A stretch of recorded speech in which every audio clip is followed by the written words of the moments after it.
wellnesscouch.com, streaming wellness into your lives. You're listening to A Quirky Journey, the Healthy Family Podcast with your hosts Jo Whitten and Leah Follett.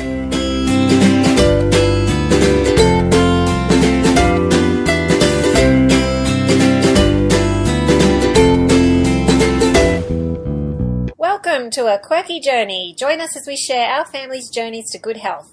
You'll find plenty of inspiration, tips and recipe ideas, as well as stories from everyday people who've struggled and overcome health problems and diet challenges in their own families. I'm Jo Whitten, author of the blog and book Quirky Cooking, and I'm here with my crazy friend. Haha, you thought I'd say super fantastical, didn't you? Well, actually, I forgot to delete that out and change it. I did have intentions of changing it each time I wrote it up, and I completely forgot. And as my eyes were tracking your words as you were reading, and I went, "Oh, I didn't get to change it. It's too late." She's wacky as this girl. This is Leah Follett. So she's also my health coach and co-host, and we also have with us today Sarah, another friend of mine. Say hi, Sarah. Hello. And Sarah's joining us, and we're going to talk about co-ops. Yes, we are. Yes. Sarah. We should probably talk about how Sarah got roped into doing this. Yes. She came to help me with some cooking, and we said, okay, we're going to talk about co-ops today. And since Sarah is moving way out west to Jericho, if anyone even knows where that is, because I don't. Did you say it's west of Longreach? Yeah, like southwest. Southwest of Longreach. Okay, so Sarah's moving way out there onto a station, and she's got to start buying in bulk because there won't be shops out there for her health food products. So we were having a chat about co-ops, and I said, well, we're doing a podcast about co-ops today, so you come and ask your questions, and they're probably the same sort of questions that a lot of people have anyway. And we'll fill in all the in-between bits and try to answer the questions that we've had on our Facebook. Sorry. Did you press record? Yes, I accidentally just pressed it again. It's all right. We'll just have to... Oh, we never cut anything out anyway. It's all good. So, yes, see, Sarah, you can see how professional we are. Yes, professional. And poor Sarah, she was in the kitchen organising cutting up lunch for Jo's thriving family, and she only got 2 minutes' notice, so she hasn't prepared anything at all. And she's just going to fly by the seat of her pants, and she's going to do swimmingly, I'm sure. I'm sure. We're just going to talk about co-ops, so Sarah can ask her questions and we'll chuck in our bits too. Okay. All right. Well, I'm going to start. So, Jo, yes. Because you are the seasoned veteran when it comes to co-ops, what is a co-op? Okay. Well, I have a really good definition of a co-op, which I have written on my bulk foods page, but I read it somewhere and it said, a co-op is a group of people who voluntarily work together to provide quality goods and services at the lowest possible cost to the group, rather than buying goods and services from businesses whose aim is obviously to sell at the highest possible price that the consumer is willing to pay. And I've got nothing against businesses making a profit. Obviously, they wouldn't be a business if they didn't make a profit. But I also love having the option of buying in bulk because you can reduce the costs of all these ingredients that we are constantly having to stock up on. And they are expensive. When you're trying to eat well, they do get expensive. They do. And it's really good to have that option of buying in great big bulk amounts. If I had to buy everything from the grocery store in little packets, I couldn't afford to eat the way I do. Mm-hmm. Agreed. So for me, bulk buying and co-ops has been a big lifesaver. When I first started buying in bulk through co-ops about, goodness me, it must be at least 12 years ago. And we were only on one income, and it wasn't a big income. My husband is a wardsman at the hospital, and we just had a small income, and we had 3 kids and one on the way, and I was cooking everything from scratch and trying to save money every way I could. And when I got told about a local co-op and asked if I wanted to join in, I was just like, oh, that would be so awesome. And I got the first order form and went totally crazy and ordered so much stuff. It was like Christmas when it arrived. Yeah, I know that feeling. Oh, but what I had to do, and we'll talk about this more as we go along, but what I had to do was learn to be a lot more careful with what I ordered so that I didn't over-order because things go bad. If you Yeah, don't I've had store- that problem. I'm looking forward to some of those tips because I'm still making those mistakes. Okay, well, that's what happened with my first order. A lot of it went bad. So I ordered it way too much and I didn't store it properly. And I also had to learn to put aside money every week in a bank account so that when the bulk order time came, I had the money for it. Oh, well, that's good. I still don't do that. What's that saying? You borrow from Peter to pay Paul. Yes. That's what my accounts are like. I'll pinch some from there and I'll borrow from the children, then I'll put that back in the children's account. So, I've got this little cycle because I'm not so good with it's not the budgeting, it's the timetabling. It comes around on the calendar too quickly and I've paid all my other bills. Well, actually, maybe it is a budgeting problem. I'll admit it, hands up, I didn't pay attention during business principles in grade 8 and 9 at high school. So the issues that I've had with the reason why I started doing the co-op thing was obviously to save some money, but also it was the convenience. Yeah. Going to the store for the amount of nuts and seeds and dry goods that we were going through, it was too much, it was too often, too regular, and when you've got 2 children that aren't at their best and that have anxiety issues, you don't really want to put them in the car, you don't really want to take them with you all the time. So for me, it was one of those emotionally saving strategies, which I really still appreciate to this day. But I suppose my biggest problem was that when we started on this and when we went GAPS, we did the GAPS diet thing and we got back into the full GAPS diet after, probably 12 months we were on the full GAPS. Yeah. And then we started bringing in the nut milks and the flours and the butters and then we were making the balls and all that other stuff. So then we fell into the trap of all that baking. And my co-op order was huge. So instead of relying on fresh fruit and vegetables, I actually ended up switching to all the nuts and seeds and that sort of thing, and creating another problem and sort of damaging the kids' gut lining and causing inflammation again because that was easier and I knew the kids were going to eat it and I could order it and have it delivered. So it was one of those, it became a bit of a crutch, and then we started burning through those things quite quickly as a resource. But it's never a good thing when you're choosing nuts and seeds and baked goods over fresh fruit and vegetables, and that was a lesson that I had to learn. Yes, so it's very easy when you've got it there in bulk to overdo it. So it is a matter of really thinking through what you're actually doing. Yeah, but it is good that in the sense that actually I wrote down a few things that I have bought that have saved me money, and this is how it sort of worked out. Yeah. But okay, so we'll start with the coconut shred. So I bought 10 kilos of coconut shred, and it cost me $63. Okay. So it's just the bigger pieces of, instead of the desiccated, it's the more fibery pieces. So that cost me $63. Okay. Now, to make coconut cream, we use 300 grams, because I use your recipe. Okay. Use 300 grams. So what does that work out sort of per gram? It's kind of like 300 grams is like $2.25. Yeah. And that makes between... That's like making 2 tins. That's like making 2 tins. And then, so because I'm lazy... And so I bought my coconut shred, but I also, on my last bulk order, I also bought coconut cream because it's, if you're stressed and if you haven't got any stuff made, you can always grab a tin. Now, if I was to buy that coconut cream, now I buy the one with the BPA-free lining, and it's organic. It's $3.20 at the shop. And for me to buy it in the co-op, it's $2.90. Yeah. And then if I'm buying the coconut shred, it's $2.25. So... for $2.25, I can make anywhere between, depending on the consistency of my cream, I can make anywhere from 500 mils to a litre of coconut cream at $2.25, whereas the best price I can get it for an actual tin, a 400 mil tin, is $2.90. Yeah. So that's a saving straight up. And because then you make your own coconut shred, you make your own coconut milk, then you put it back in the Thermomix and blend it up, or whatever blender thingy, the thermo thingy that you use, and it goes straight in the dehydrator, and then it becomes your coconut flour for everything else. So that cost of $2.25 has been even further stretched. I mean, that's just one example of the reasons why. Coconut flour is expensive too. It is. Yeah. It is, and it's just, you don't even need a dehydrator. If you want, you can just, have the oven turned down low and sort of maybe even let the door ajar. So it just depends on your own oven. But I find 60 degrees in the oven. If I don't have a heap of stuff to put in the dehydrator, I don't bother. I just stick it in the oven on 60 degrees, and it takes, just during the day, and by the evening it's cooked.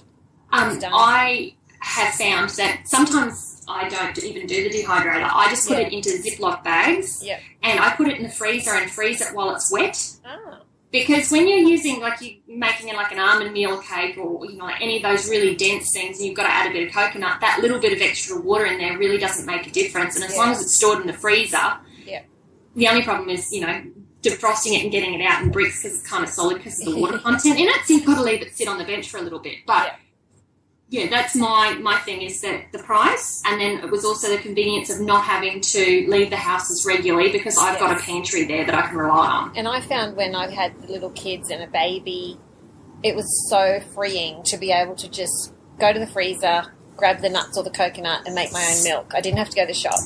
Or to grab out the ingredients for bread, and I could, you know, quickly make a loaf of bread. I could quickly make something for snacks, and I didn't have to go to the shop. That was so much easier. Yeah. So shall we talk about the basics of a co-op, and then we can get more into prices and all that type of stuff? Yes, let's do that. Okay, so obviously a lot of people will be new to co-ops and will wonder, well, we've already pretty much explained why to have one, haven't we? I mean, you can see already that you'd save a lot of money. Yeah. And that it's simpler. So what if you don't have a co-op in your area, or how do you find one? That's been a big thing on my Facebook page this week. That's right. That's what everyone says to me, where can I find a co-op? And I did do a list ages ago on my Facebook page in the notes of co-ops all over Australia, but it's not updated at the moment. And my friend Lisa Corduff has started a group, I think it is, where you can post your co-op details. So we'll post that link on the we can post that link on the Wellness Couch blurb. But also just go into my Facebook group or onto Leah's page and ask, I'm looking for a co-op in this area, and you'll oftentimes find people will pop up and say, oh, yep, there's one here. The only thing with co-ops is sometimes people start them with friends and they really want to keep them small because it is a lot of work, so you may find it hard to get into one. But it's easy enough to, if you've got 10 friends or even 5 really, you can get together and start one. Yeah. And just have a small co-op that just you and your friends organise, and it's simple. So we will talk about how to do that. Yes. So with those types of co-ops, you just contact a company that usually does like a wholesale thing, and do you just take, so you've got I don't know, you call them a coordinator, and are they just the contact go-to person and they just set up the dates? Is that the way of, you know, delivery and collection and those sorts of things? Is that the general way it runs? The one that I'm in, it's been going for at least 12 years. It's probably more than that, maybe 15 or more. The lady that started that one, she basically needed to change her diet for her husband's health, and just began buying through, well, we buy through Demeter, which is the mill that supplies Honest to Goodness. So cool. before Honest to Goodness ever came about, there was Demeter.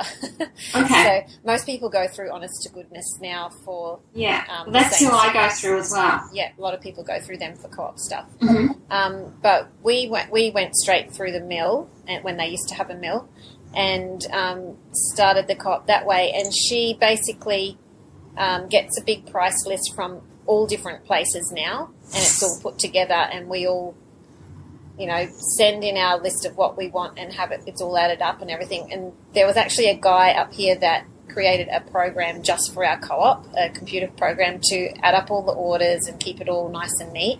Are you serious? I'm serious. Oh my gosh. I have asked him if he'd like to sell the program, but he doesn't want to have to, you know, do all the, and people will want help, and he's retired and he doesn't want to bother. So fair enough. But if you're really clever, maybe you could start some kind of spreadsheet program type thing. Okay, we all need to email Fuad. Yes, and get him to start one. Yeah, because his day job is some sort of software design. IT, software design, Yeah. So we'll all email him and say, and scream at him and say, we need to make this easier. Program? Create a program, an app. Yes. So anyway, all the orders go in, and she always would collate them and make sure that it was all put together properly so that she knew how many bags of everything to order. At first, we used to order great big 25 kilo bags of things, and then everyone would go to the co-op dividing up day, and we'd all take lots of scales and thermomixes to weigh with and divide up all the orders, and it would take all day basically and it was messy, and you'd end up with things missing, and it was a lot of work. So we changed how we did that, and basically now you order the amount that you want, so 1 kilo, 5 kilo, whatever, and it comes in those size bags. Mm-hmm. So if you want 25 kilos, that's fine. If you don't, and you want the 25 kilo price, you're going to have to order the 25 kilos and split it with your friends. So that's how we do it now. So we just divide up the bags. We don't take scales and measure out flour and nuts and seeds. Is there much cost difference between the two? There's not too much cost difference. Like most of the time, if you're getting 5 kilos of something, you're saving a fair bit. If you're getting 12.5 kilos, you're saving even more. So you can, if you want to, go with a couple of friends and do it that way. But I wrote down another price that I found really interesting, and because we love chocolate here and lots of raw chocolate, and love the cacao butter, and we use it in the cakes and things like that as well. Yep. Now, if I bought, so we get the honest to goodness, if I went and bought a kilo of that, it'd be like $64 a kilo. Yes. But because I bought it in my bulk order and I bought 5 kilos of it, I got it at $23 a kilo. Yes. So it's quite a massive savings just on that one thing, but it's not always that grand a savings on every item or every line that comes through. But that's why we only order 3 or 4 times a year, and have great big freezers, because you do those big orders, and if it's something that you're not going to use that much in 3 or 4 months, then you divide it again with your friends. But I usually find if I order great big bags of things and just stick them in the freezer, I might not need to order again at the next co-op. I might not need to order everything, but I've gotten a really good price. And in the freezer, they'll last for a year more. A lot of things. It's not going to go off if it's in the freezer. Other things don't need to be kept in the freezer. So it depends where you live. If you're in a really dry area, like, do you keep stuff in the freezer, Leah? No, I've got, my little house has got a level that's cut in below the street. So I call that, all downstairs is my larder because it's below ground. So it's quite cool. So even during summer, it's probably maybe 20 degrees down there. Oh, wow. So it's, it's not freezing, it's not cold. But it keeps it cool and dry. Well, yeah, it's perfect for the eggs I'm storing for the week, and everything's dry. And that's the main thing. Definitely. Up here in far north Queensland, because it's so wet. In fact, it's pouring rain at the moment. We've got cyclones all around. And everything just goes mouldy. Like if you have quinoa sitting in a bag, within a month it will be all hairy and mouldy. And weevils. Yeah. And weevils and moths. So how do they get in the bag? If the bag is sealed, that's always just because me. There's always the weevil eggs on seeds and grains from out in the field. Really? Yeah, always. And when you freeze them, that kills the eggs. Or if you... so if they're in the right environment, in a nice, warm environment, they will hatch. If they're not, if they're frozen, like what you can do is rotate your seeds and grains and things through the freezer. Yeah. So if you don't have a gigantic freezer, you can put them in sealed buckets, put one lot in the freezer, leave it there for a month, a few weeks or whatever, and then swap over to the other lot, and that will kill the eggs, and you won't have any problem then. Because I've only ever experienced weevils in my chook food. I used to hate that. Go and buy bags and bags of chook food, and I'd end up with weevils in them. Especially organic. Yes. They haven't been sprayed, so they're going to have those little eggs on there. I know that's probably freaking some people out, but it's just extra protein, right? Well, that's right. And if you can't see it, it doesn't matter. No, that's right. So we still have the mould problem here, though. So if we did that, we still have to be careful of mould. It might kill the weevils, but the mould's going to come if you're not careful. So, I just have a gigantic big chest freezer and put the whole bags in the bottom, the big bags, and then the smaller on top, and the tiny things in the baskets on top. And I just find that's the best way for me to store things. It's safe and it's not going to get wrecked and mouldy. Okay. But I think I got off on a rabbit trail there. I'm so sorry. No. I like that. We were talking about moldy quinoa. Sarah's got a question. What freight company do you use to get the co-ops to you? Like, is it a problem for people living remotely? Well, I don't know about way out west, but I know here, we're pretty out of the way here, and ours comes up from New South Wales. So what they do, if you've got an order of over $1,000 for the one that we order through, they send it to Brisbane for free on the train, and then we just have to freight it up from Brisbane, and it comes up on pallets on the train. So basically you try and fill up pallet load if you can, because it works out per pallet. There's a price. Yeah, okay. And then you divide that between whoever's orders they are. And we end up paying about 20 cents or less per kilo. Sometimes it's like 11 cents per kilo freight from New South Wales to Far North Queensland. That's great. Yeah. So I would find out about trains, and I would say that they would have something like that. Yeah. Yeah. And what about GST? Have you ever found that, something's had GST on it? We haven't had to do GST, I don't think. Have you, Leah? No, I don't. I just order because that's what I need. I don't even look at the end total figure anymore. It's just like, no, I'm sure it's a good price. Yeah. And then I just pay for it because I know it's the best I can do, and I've got my community, and I know we're a bigger buying group. Yeah. But yeah, no, I can't remember actually even seeing a GST on the invoice. I've never seen GST on the invoice. Okay. But you don't need to... sorry? I've got an invoice here that I only just paid for my last order, so I'll just have a quick look. But yeah, and do you want to talk about the ABNs as well? Well, I was going to ask you about it, but you're concentrating on something else. I can do but I've never actually run a co-op. I've only been part of one. I've benefited from one, but not actually established one. And I wanted to know, do you have to be a business? Like, do you have to have an ABN, and do you have to collect GST and all those other things? No. You don't have to collect GST as far as I know. Mm-hmm. You do have to have an ABN. Okay. So, well, that's pretty easy to get hold of. Yeah, and most people in a co-op, there'll be someone with an ABN. Basically, we just use someone's ABN. But unless a lot of people start co-ops as a bit of a business, so tax. Well, that's what happened with Street Organics, wasn't it? It used to be Melbourne Street Co-op. Yes. That's how she, what was her name? Kristin Morrison. She started as a co-op because she'd written a book, and she had people asking her, well, where do you get all these ingredients from? So she started a co-op to support them, which then turned into an actual shop front from that co-op. There was still such a demand, and there was so much growth there for her. Yeah, I'm not really sure about this tax thing. The 3% on my bill is what the organizer charges to do all the the computer work and organising and stuff. She charges 3% because we don't run our co-op as a business. It's run as a community thing. So she only charges 3% on top of each order for putting it all together. Everything comes to her house.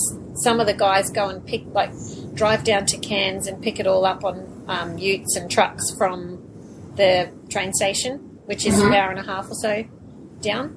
Yeah. So that's all done as a community thing. It's not as a business. But a lot of people do run it as a business, and then you would need to do GST and stuff, I suppose. Yeah. I think if it's organised as a community, it's not to make money. A not-for-profit then. A not-for-profit, thank you. Maybe that's the difference. I'm not completely sure about that, sorry. Well, that's all right. Yeah, I haven't. You don't have to know everything about everything, Jo. Oh, good. I won't hold you accountable. But I do know you have to have ABN because most businesses need that for if you want to order wholesale, obviously.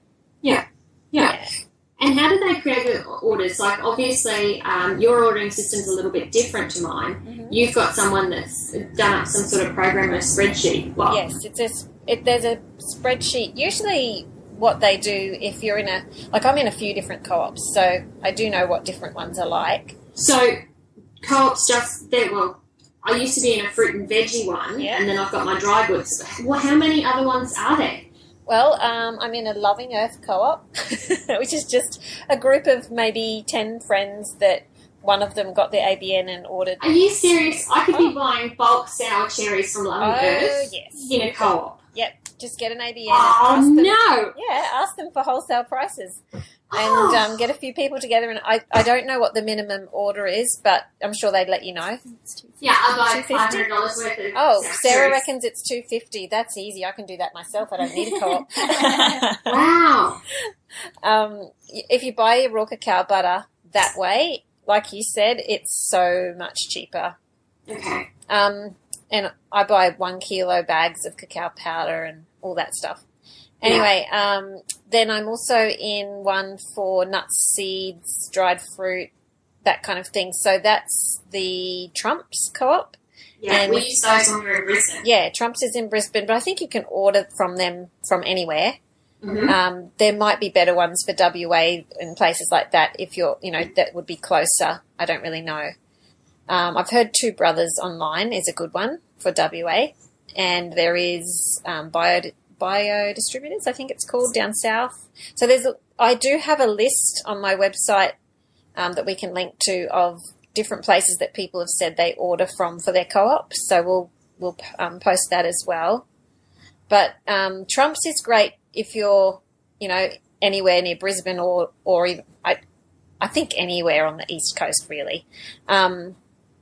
So I get like insecticide-free almonds in 12.5 kilo boxes, and I think they work out to about $11 a kilo. Oh, wow, that's good. Yeah, and I've gotten the organic ones as well sometimes when I can't get pesticide-free. They're always more expensive, but it's still cheaper than buying them at the grocery store or whatever. So what's the difference between pesticide-free and organic? Okay, there you go. There's a question for you, Leah. Pesticide-free and organic. Yeah, what's the difference? Would Sorry. you recommend people get pesticide-free, or would you rather... Well, it depends on the company. You've got to have faith in who your producers are. And with a company like Loving Earth, they're fairly transparent in where they're getting their stuff from. So, not every farmer can afford to go through the expense of being or qualifying as an organic farm. They still use chemical-free or low chemical practices, and their product is still just as good, but they haven't gone that extra step. Or it could be that they're in that transition phase. If they're switching over from... Yeah, 6 to 7 years. So if they're switching over from like a macadamia grower that used chemicals for so long, they've got that transition time where they're actually not using the pesticides before they actually can apply for their certification. Yeah. And there's different levels of certification, and I'm still it's a hazy mess when it comes to certifications, and I'm not even sure about. We should do another one just on another podcast just on certifications, but the Australian organic is different to New Zealand, is different to the UDSA, which is the American one, and it's all of them are different, and there's loopholes within each as well.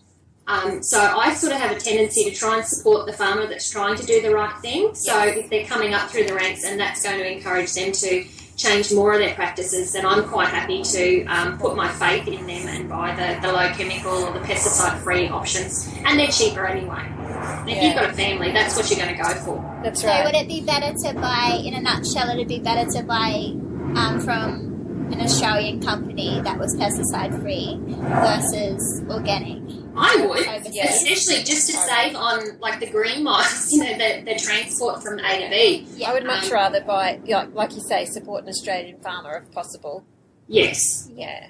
absolutely. And there is some great, I've had the question, can you get Australian cashews, for instance? Yes, you can. There is Australian cashews grown here.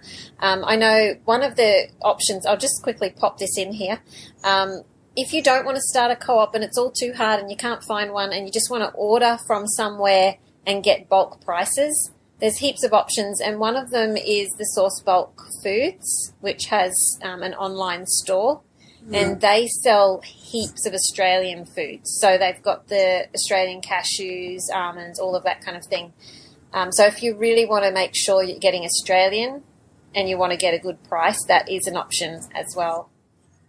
Yeah, but you could even just log on to You could go to the what's that, honest to goodness, go there and you could sign up as a wholesaler and just buy for yourself and your immediate family, like your mum and your dad and your sisters or whoever. You've just got to put in a minimum order of $500. And if you're doing an order every 6 months and you've got facility to store that, then that $500 is going to go a long way. You're going to hit that mark fairly early when you're buying those bulk things anyway. Yeah, just because you can't help yourself, you're just like, I'm going to have this, I'm going to have that. It's Christmas. It's putting in my Christmas stocking is how I feel every time I sit down to do a bulk food order. And the thing is that you do buy those things anyway at the shop because it's spread out in little bits. You don't realise how much you're spending. Yeah, that's right. You have no idea that it's so easy to spend $100 a week on that kind of stuff, and that's, you can be saving heaps if you buy it in bulk. Well, I think I saved about $800 on my last order. Wow. I know, it was a big order. I haven't done an order for such a long time. Yeah, my last one was big too because I'll have times where the bulk order comes up, and because I don't eat all the grains now, I don't order as much. So sometimes the bulk order will come up and all I order is coconut oil and macadamia oil, and that's it. Because we mostly, especially when we were just starting Gaps, we were mostly living on broths, veggies, and eggs. Yeah, and I find it seasonal as well. Those sort of, the kids want the more heavier foods over winter, so I have a tendency to use more of those staples as sides to sort of pad out things. Yeah. But, I ordered 5 kilos of Himalayan salt. I order my olive oils and my coconut oils and avocado oil. All of those things I'm buying in 5 or 10 litres, salt, and then also the bicarb. Yep. This time round, I decided I was going to try their bicarb instead of going through Blends. Mm-hmm. I'll let you know how that goes. Yeah. But it was just such a good price. I was just like, there you go. I'll just order that through there, see what it's like, and if it's no good, then I'll go back to Glance and pay the freight. Yeah. Not a problem. But we go through all those things just so regularly that it's quite easy to rack up a $500 order. Yes, it is very easy. So, Leah, you said about, just overbuying. Has there been any other issues or problems that you've found with? Yes. So sometimes I put the wrong number in and I order the wrong thing. And then I've got 4 or 5 kilos of quinoa, and we don't eat quinoa because that's a grain and it upsets our stomachs anyway. So what am I going to do with it? So then it's like every time we get invited somewhere, I make something made out of quinoa to get rid of it. Even though we're not using it, it's like I'm putting it in the salads and I'm making it into flours and I'm doing that sort of stuff, or I'm giving it away. Yeah, so my issue is sometimes I order the wrong thing. Yeah. I've never had a problem where they've sent me the wrong thing. But when you're cutting and pasting, in the system that I've got going at the moment and previously, I'd cut the, out of the spreadsheet, I'd chop and change what I wanted, and that was the order code, and I'd just cut the wrong one out. After staring at a spreadsheet for, an hour or so, dribbling over all the good stuff, you start to go a little cross-eyed. So I've made a few of those mistakes. Another thing is you need to look into it too. Sometimes you think that you're ordering something organic and you're not, like you were saying before, but I ordered from Trump's once, not long ago, I ordered 5 kilos or something of the shredded coconut, and when it came I found out it had 202 in it, and I usually order the organic one, so somehow I got in the wrong one, and being in a rush as usual, I didn't actually want to use that one because it had the preservatives in it. So you do have to be careful. Sometimes on a spreadsheet for a co-op, it doesn't have a lot of details, and if you're not sure, just check with the company.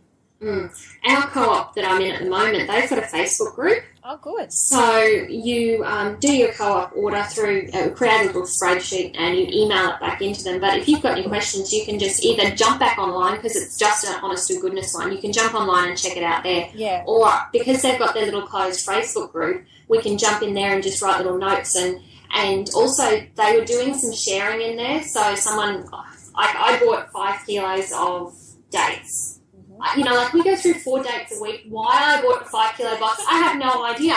It was just such a good price. So everyone's getting fresh dates for Easter. No one's getting Easter eggs. Everyone's going to get a nice little bit of that biodegradable cellophane with a bit of something on the top, and it's just going to be dates. You can fill them with nut butter. Then it's like a real present.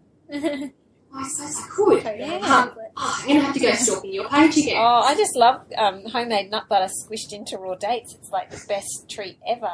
oh, well, maybe I can do that. Yeah. I'm so glad we have these conversations. I'm just writing this down at the moment. So, yes, that's what everyone's going to get for Easter now. Oh, hopefully they're not listening or they'll know.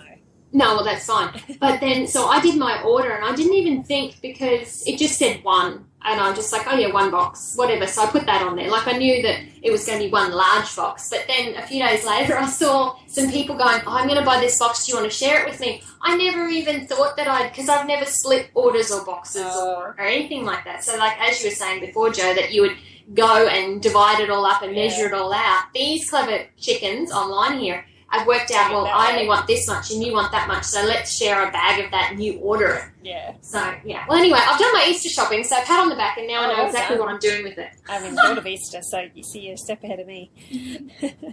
So, when you order through a co-op, probably be careful, like we were saying, be careful with what you order, that you don't overdo it. Because when you first start, it's really easy to get very excited and go crazy. And so what I usually recommend people to do when they're new at this, just get a couple of kilos of, or even just half a kilo if you're not sure if you'll use it, or 1 kilo. And then if it's something you know you use a lot, go ahead and get, 5 kilos or whatever. And then you'll have a better idea when the next co-op order comes around of how much you need. It's better to under order than over order, because it is, unless you've got really good storage facilities like a big freezer or a cold room. Yeah, because I just had so much waste that first time, and it's expensive if you do that. You're not actually saving anything if you do that. Typically, how often do you run them? Ours are 4 times a year, quarterly. Okay, cool. Yeah, mine's every 3 months, I think. Yeah, same thing. Mm-hmm. Yeah. You know what I'm talking about. Yeah, I do. Well, with I'm the so Loving embarrassed Earth, right now. Oh, Dixie. darling. No, with the Loving Earth one, it's pretty much whenever we feel like we need more chocolate. No. Yeah, but that's just if you're in part of a co-op. If you then decide to go and just set up your own wholesaler account and order them, the minimum buy or whatever it is, you can order that as regularly as you need to. That's right, yeah. And with you, Sarah, because you might be on your own to start with, that might be how you do it. Just order through one of these places. So with Honest to Goodness and those companies, do they have a minimum amount and a minimum yearly order, if that makes sense? Like I think it's just a minimum amount. I think it's just per order. It doesn't matter how many times you order a year, as long as you go over that 500 or the 250 or whatever it is. Okay. Which is so easy to do. Yeah. And, some people start off small, and the group just grows and grows. Ours is over 100 people now in our main co-op. And so we're not taking any more at the moment because it gets too out of hand. And we've had to change the way that we do it over the years so that it works out on the dividing up day. So I'll just explain that. We used to have everybody who could come and help divide up, but you'd find that things would get mixed up and things would get lost because there was too many hands. You know what I mean? So now it's pretty much for our area, we have people in charge of groups. So like each suburb basically has someone in charge, and that person comes and helps divide up with maybe one helper. So you end up with maybe 15 or 20 people instead of 100. And then once they've divided up the order for their area, they take it back to their house, and then those people in that area come and pick up from them. So that's what's worked out better for us in a big group. Obviously, if you don't have a gigantic co-op, you don't have to worry about that. But just in case. You guys need to do like the Melinda Atherton e-book of co-ops or something. Oh, I know. Reinhild is the lady in charge of ours. She's just so knowledgeable. She needs to write something about it. Oh, she does. Yeah. But she's been doing it for so many years. Okay. How do people pay? Like if you're doing just a bulk order as a wholesaler, you pay directly to the company through whatever system that you're using, whether it's an online thing and you're using a credit card or over the phone with Trumps or however they do it. But when you're part of a co-op, how do you do it, Jo? Like what's the payment method? Because ours is a community co-op, there's a lot of trust involved. We used to just pay on the day when we picked up, but now that it's gotten so big, we pay as soon as our orders are collated and we get sent our price. we've got 2 days to pay, and we just do a direct deposit into the lady's account, and then she pays. So I think she gets a 30-day account with the company, but it's not really fair to leave her hanging. No, I think that's the same way that mine is. Yeah, so I send off my order, I get my invoice, this is how much you owe, and then I just do a transfer. Once all the payments are in, then and if you miss out on the payment time, like the cut-off date, then you might miss your order, and I think that's only fair because it's better to have the money up front for the person ordering everything. It's a lot of money. It would be with like 100 people there. Oh, it's thousands. So it's really the only way that we can do it is pay up front. Mm-hmm. Yeah. Well, that would be a huge cost for her, a huge financial burden for her to carry, and just the worry that people weren't going to pay up. Well, that would be a concern to me as well. Yeah, but obviously if you've just got a few friends, like 5 of you or something, you might go, well, when the bill comes, you've got so many days to pay it. You might do it that way, I don't know. But I would be really wary of not getting upfront payments because even myself, I get busy and I forget to pay bills, and it's not that I'm not going to pay them, it's just I forget, and people do that. That's life. So it's better to have a cut-off date and have it paid up front. Okay. Well, that's cool. Yeah. Hey, something else I saw in my stalkings before, we pressed record today was that you could actually have a wholesaler account and you could buy your bulk goods and then you could take them to the markets and service the market. So not only could you be servicing for the people that want to start a co-op as a business, they could be having their own co-op within their community, and then they could also be doing, say, like the Sunday markets and have, the 1 or 2 kilo bags in their area and maybe even sell the surplus. Or if it's like a big buy and you're buying a whole case, you might have 6 or 10 kilos of 1 kilo bags left over. You could always go to the markets and then sell them off that way as well. And then that would bring in more interest into what you were doing as far as community co-op. And I'm not sure how that would work with tax if you're making a profit on it, though. Well, that's right. I'm not sure either, but if it was a business, then if it's it would be a completely different thing. That's right, yeah. And there is a lot of people that do it as a business because it's still helping. Even if they make that bit of a markup on it, it's still really helping people to save money. So, well, at the end of the day, if they're just putting enough markup to even cover their oown grocery costs, then they're pretty much eating for free. Yeah. That would be an amazing intention to be able to set up and do that. That's right.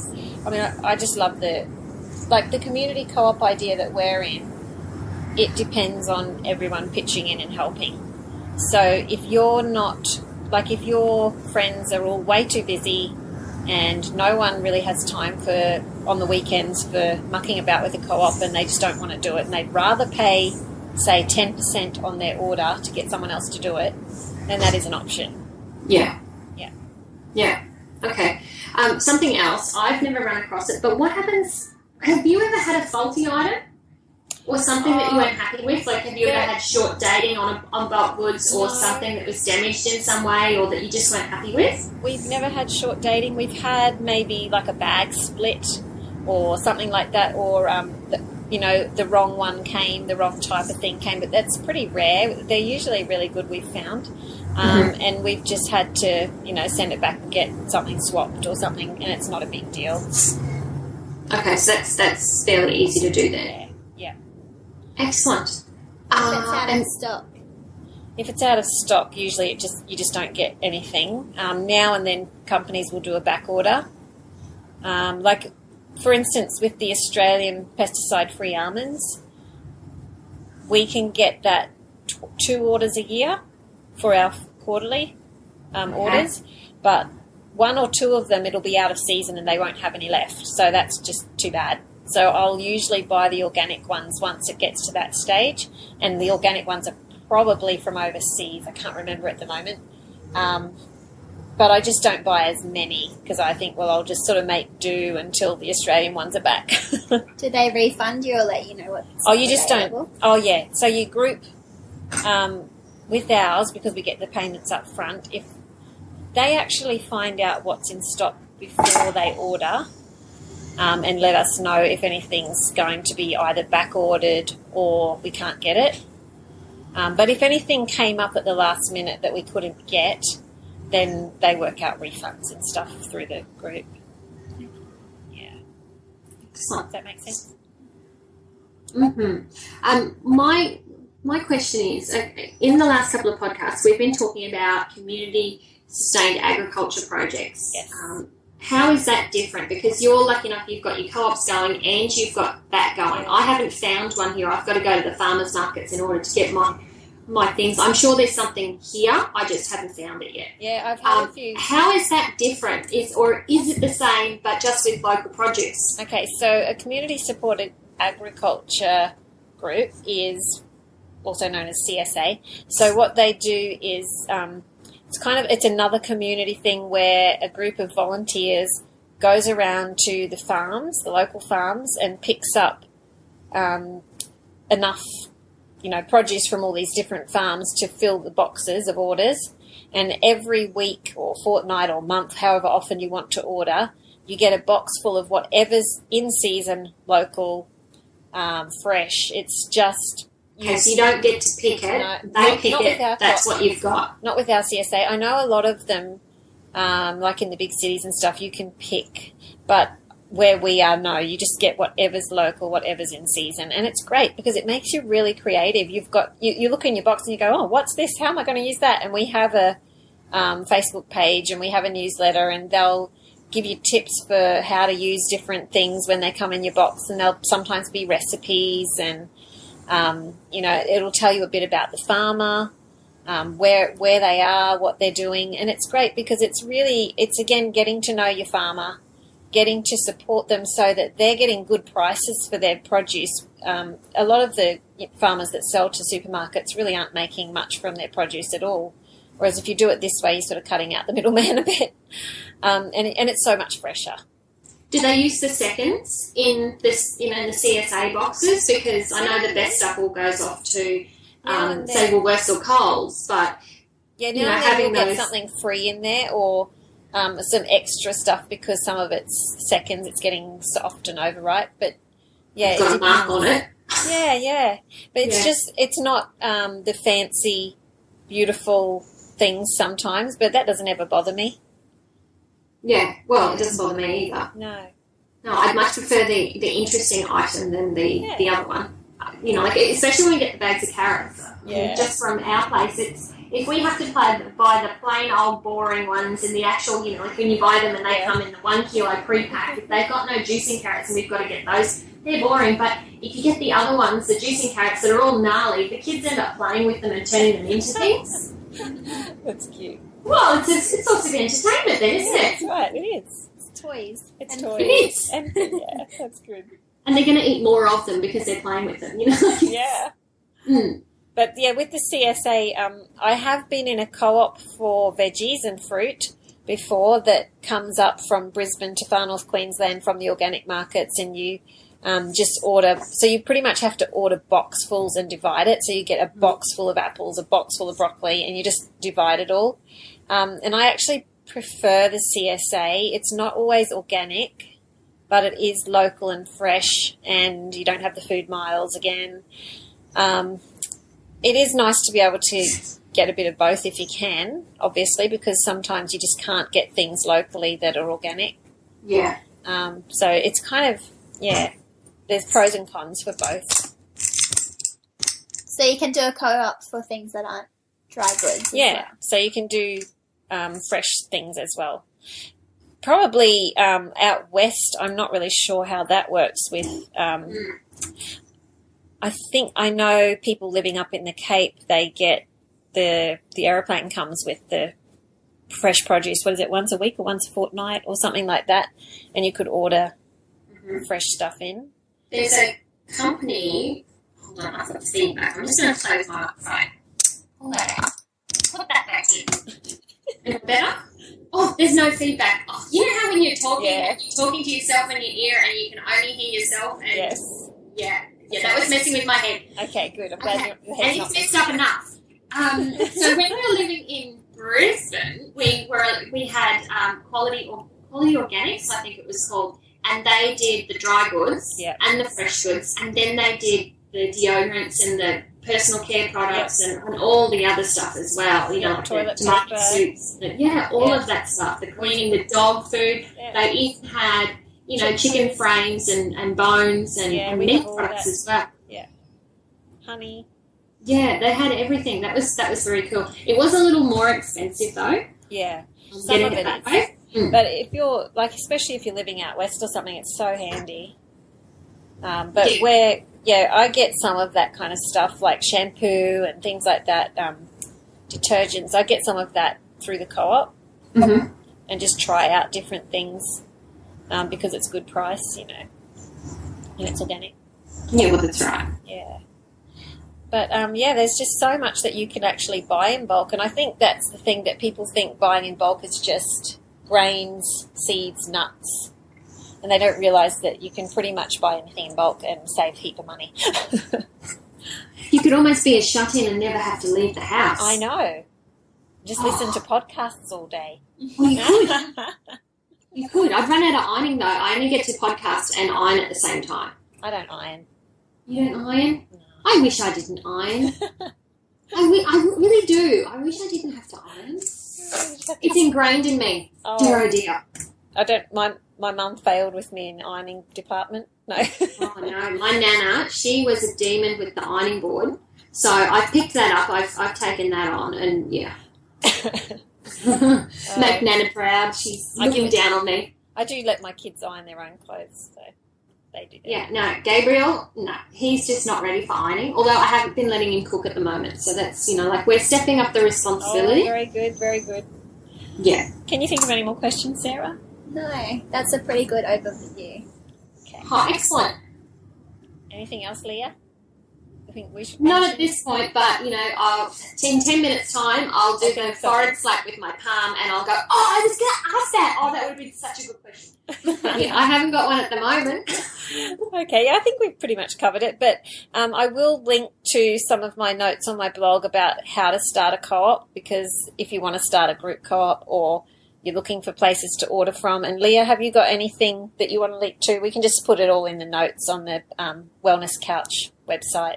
Not really. It was more of a pick your brain thing than pick my brain, because I haven't got anything. I haven't got any, you know, posts or any blogs or anything that's actually made up. Yours is all ready to go. Okay. Sure. And I've only just found yours. Okay. And it was funny, I was doing a search and then I'm just like, cool, co-ops in blah, blah, blah. And then yours comes up on the first thing and I'm like, oh, Joe's got one. Click on that. That's exactly what I was looking for. I just rung you and asked. Fancy and then, that. Oh, no, fancy that. Oh, my gosh. It's always the last thing you do, isn't it? Isn't it? The most reasonable explanation is always the last thing I do. Oh, Yeah, I me wish too. I had just that vision to, you know, put that thing into yeah. Well, you know what I'm talking about. I'm just, I think so. yeah, I think so. You know, I Yeah. always do the most sensible thing last, and I only do it when everything else is falling apart. That's human why? nature, isn't it? Oh, but some people, like Jersey, that was on, we had a podcast with Jersey the other week, she can see all those issues and problems, and she always comes with the most logical thing first, and I'm sure that Samantha Bullock is the same. Oh, definitely. She would be. She's so Yeah. organised. Yeah, it's like they're unflappable. That's why we get on so well, Leah. We're too similar. We're stuck to each other. Oh, and we can drown together and wallow in our mess. It's fine. We understand each other. It's good. It's a beautiful mess. It is.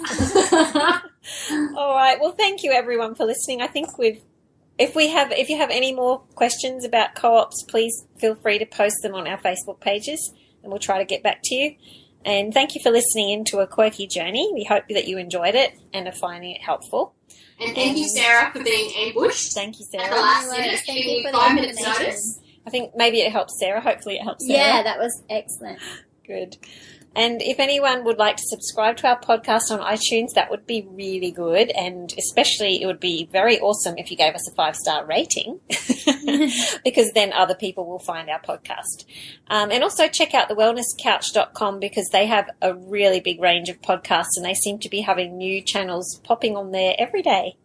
So keep working on making some changes in your health and in your lives, and we'll be back to share more of our journeys with you next week. Thanks for listening.